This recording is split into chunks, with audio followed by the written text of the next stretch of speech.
Hi, my name is Dandria, and this is my discussion response.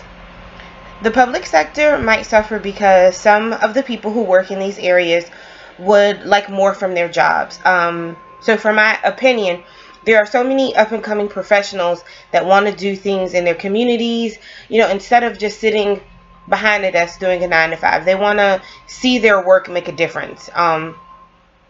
So to me, this is just one of the many reasons why the public sector rates are so low, according to the report.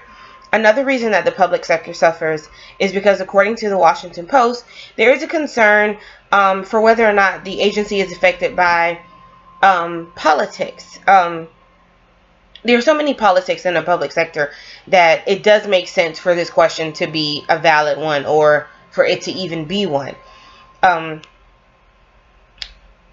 On television, you can see in movies that what happens when politics get involved in certain things. It's, you do this for me and I'll make sure that, we have a park, or I'll make sure that your city gets this park, or if you can make this happen, I'll make sure that your department is the lead on this event. So those are some of the smaller things about politics, but I'm sure that politics in the public sector can be greater in with this, because the higher you go up the chain, the more demands you want, so the more things need to happen in order for things to happen.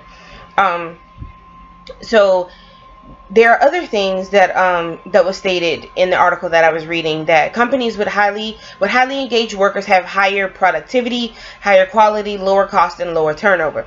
So if you have a company that has a group of employees that have low morale behind the scenes, then what's going to happen in the front of the scenes is that it's going to be low production.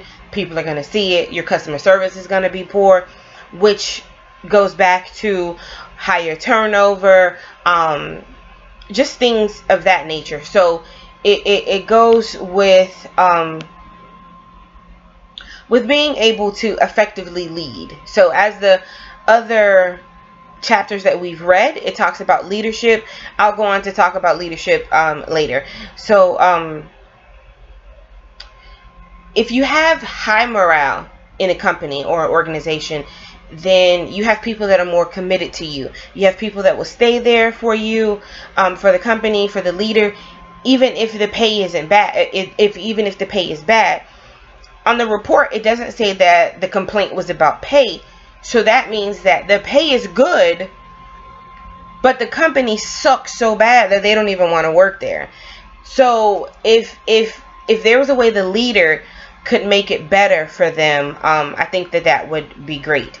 And a way that a leader could make it better is that, a way that we could make it better is that instead of, for so many of the organizations, to have someone who's elected into this, it would be better to have someone who worked their way up, because in the private sector, you have people who work their way up from like data entry to a shift lead to a supervisor to a manager, and then they become an owner one day. So those people have learned years and years and years of valuable information and things like that they could bring into the organization, and that can help the organization grow. They have learned years and years and years of how to be a better leader, how to be a great leader.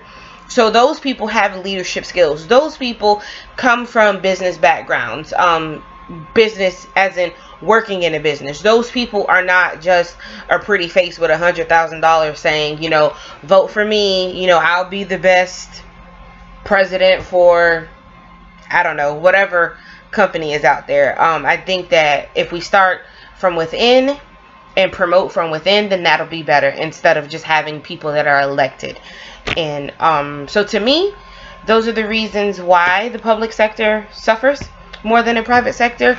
And I think that we could do a better job on it if we just started working with you just have to start from within. Like, the foundation has to be good for anything to build on top. If you start with a shaky or a rocky foundation, you're definitely going to get bad results. My name's Dandria, and that's my presentation.